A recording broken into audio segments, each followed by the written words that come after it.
noite. Dando continuidade à nossa disciplina, né? O atendimento a pacientes graves, pacientes críticos. Nós paramos, né, na UTI neonatal, que esta unidade, né, de UTI neonatal, vocês já sabem, né, que até 28 dias que consideramos RN, recém-nascido, né? De 28 dias para frente já é criança. Então, quais são as indicações para receber, para encaminhar esse paciente lá e a unidade receber esse paciente, acolher esse paciente. Tá? Um exemplo hoje mesmo foi um RN para UTI neonatal de Goiânia, lá para o materno infantil. Tá? Então, quais são as indicações? Né? São várias, né? A gente trouxe as principais para vocês aqui, para vocês entenderem que quando nasce um RN de baixo peso, né, um RN com algum comprometimento infeccioso, é encaminhado para a UTI neonatal, tem que ser a neonatal. Então, o paciente que não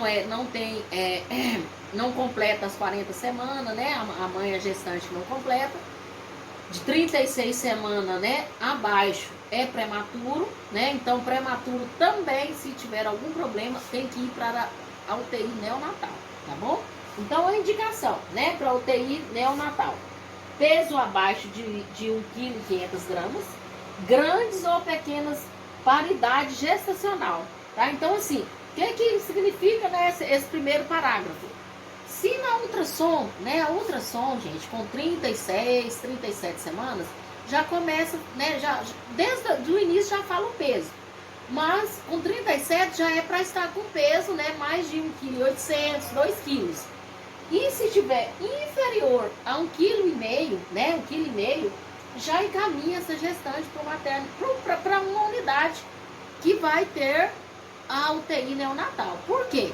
Na hora que essa gestante parir, dar à luz, né, que nós chamamos, precisa de um suporte imediato para esse RN.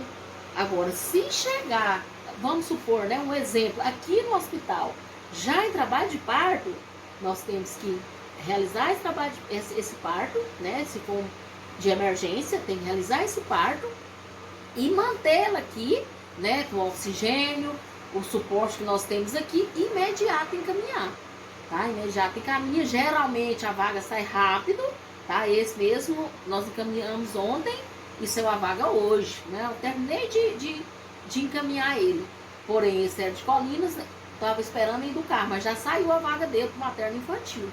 Tá? O caso desse foi parto, complicações do parto. E existem mesmo complicações do parto, muitas complicações. Tá? Então, é importante vocês saberem que nós iremos receber muito esse tipo de paciente. Gestante, todos os dias quase, chega na maternidade dos hospitais. Tá? Onde for que vocês irão atuar. Né?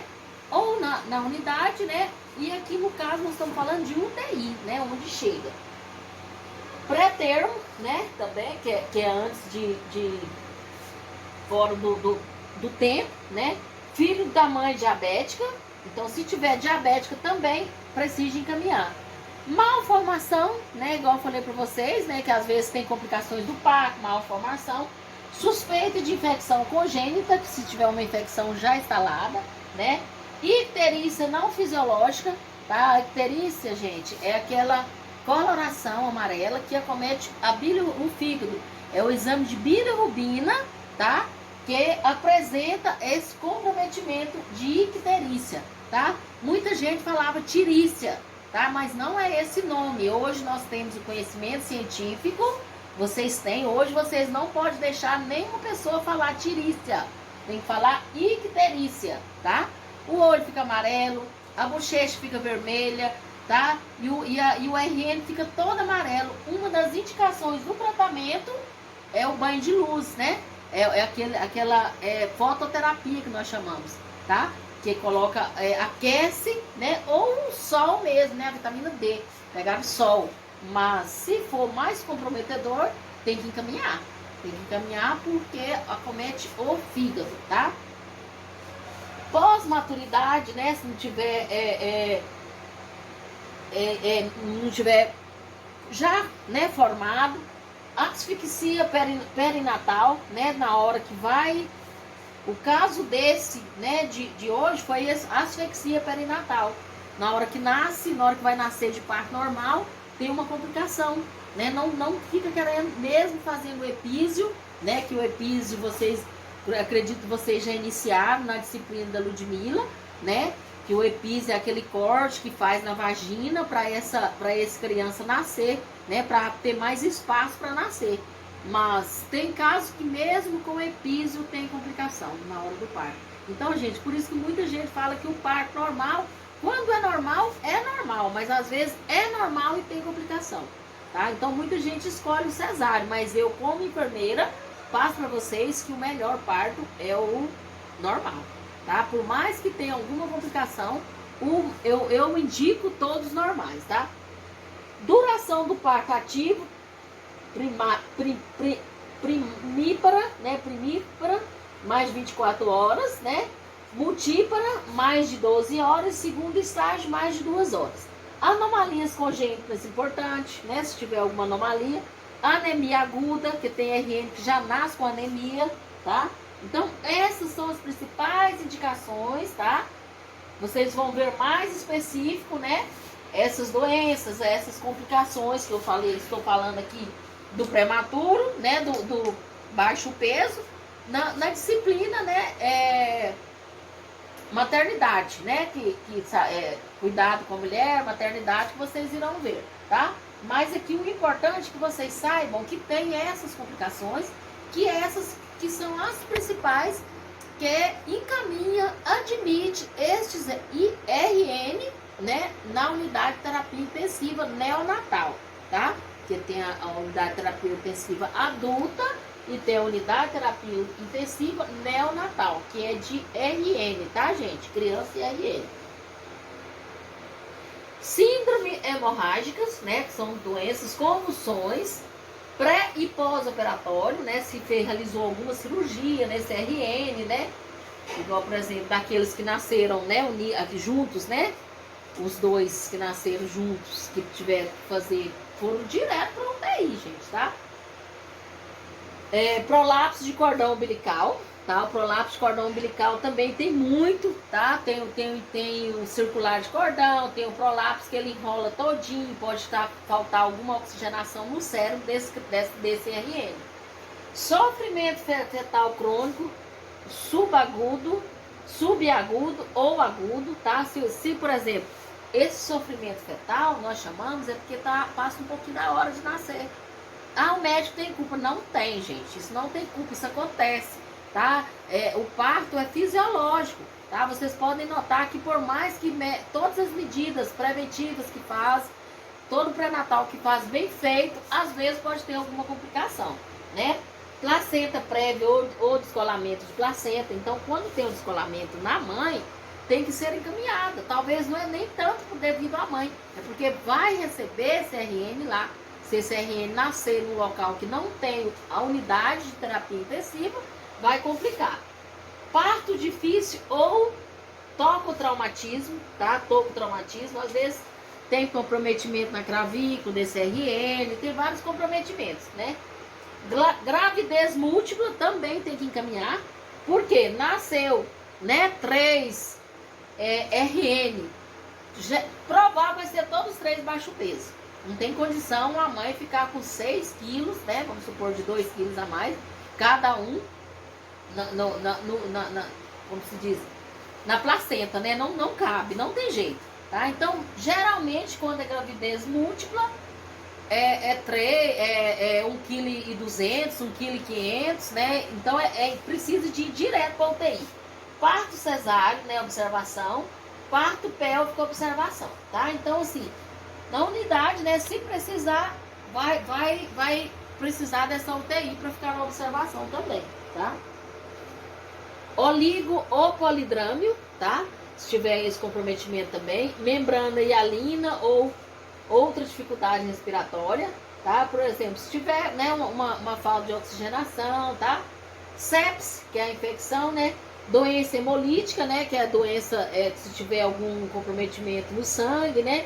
Cardiopatia congênita, nasce também com cardiopatia congênita e RN sintomático, tá? Com alguns sintomas. Então, gente, nós falamos essa parte, né, da unidade de terapia intensiva, né, de neonatal. tem essas principais, né, ocorrências que acontecem nessa fase. Agora nós vamos falar das queimaduras, né?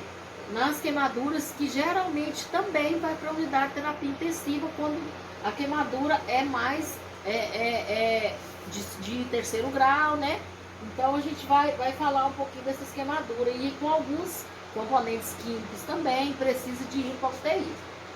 Queimadura é uma lesão em determinada parte do organismo desencadeada por um agente físico, né? Que é quentura, né? Calor, né, gente? Dependendo desse agente, as queimaduras podem ser classificadas em queimaduras térmicas, elétricas e químicas, tá? Queimaduras térmicas são aquelas causadas por calor e são as mais frequentes, tá? E fogo, né? Calor, né? Água quente, né? Essas são térmicas, tá, gente? Tá? Queimadura de primeiro grau é a queimadura mais superficial e caracteriza-se por deixar a pele avermelhada, né? Hiperemiada, né? Fica com hiperemia, né? Fica avermelhada só, porém não tem bolha, porque é queimadura de primeiro grau, tá? Uma exposição prolongada ao sol pode desencadear esse tipo de lesão, tá? Então, assim, essa lesão é uma queimadura de primeiro grau. De segundo grau, né, caracteriza-se pelo aparecimento de bolha. Então, gente, a partir do segundo grau tem bolha, tá? Que a gente chama de flictena, tá? Aquela bolha grande que dá de água, nós chamamos de flictena, tá? Que é a manifestação externa de um descolamento dermoepidérmico, tem uma profundidade intermediária. Então, de segundo grau não é muito profunda. Às vezes nós temos que realizar esse depredamento, né, tirar essa bolha, mas porém é só superficial, tá? Agora, de terceiro grau, né, caracteriza-se pelo aparecimento de uma zona de morte tecidual, de uma necrose, e é mais profundo e mais grave, tá? Então, geralmente, o fogo foi tão quente, né, o produto foi tão agressivo, que necrosa aquela parte. Por isso que temos que ter muito cuidado com queimadura, tá? A queimadura pode desenvolver uma infecção importante, tá? Então, vários momentos pode complicar, né? E pode necrosar. Todos já sabem o que é necrose, né, gente? É a morte tecidual, tá? Nosso tecido morre, né? Quando tá necrosado, fica até sem dolor, não sente dor, tá? Porque tá morrendo esse tecido. No local mesmo que tá necrosado, inclusive, por exemplo, os pés diabéticos comprometidos que chegam nas unidades, que estão com necrose, não sente dor, né? Agora, a queimadura naquele local que necrosou, não vai sentir dor também, tá? Fica tipo anestesiado, porque o tecido já tá morto, tá? Então, vamos lá, tá? Então, nesses casos também a gente leva para UTI, tá? Unidades de queimados. As unidades de queimados são serviços hospitalares com uma estrutura física e característica muito específica no que respeita aos recursos humanos e aos tipos de cuidados prestados. Tá? Então, tem várias unidades de queimados, né, gente? Tem um hospital de queimaduras, né, que recebe esses pacientes críticos. Por que nós estamos falando do queimado? Porque queimadura também é paciente crítico. Tá? Eu quero explicar para vocês que nós não estamos falando só de paciente que vai para a unidade de terapia intensiva. Inclusive, eu falei para vocês dos pacientes que chegam no pronto-socorro grave. Nós também temos que aprender esses cuidados com esses pacientes que chegam no pronto-socorro grave. O que eu falei para vocês? Tem que pegar 2 acessos calibrosos. Se chegar todo sujo, né? Tem que limpar esse paciente, tirar toda a sujidade para o profissional realizar o procedimento adequado, tá? Que somos nós da enfermagem e o médico, tá bom? Então, gente, vamos parar nas queimaduras aqui nesse primeiro momento, porque a gente não deixa o áudio muito grande para vocês não cansar. Aí vocês podem ver em 2 tempos, tá? Então, vamos para o segundo momento daqui uns 5 minutinhos, tá bom? Até daqui um pouco.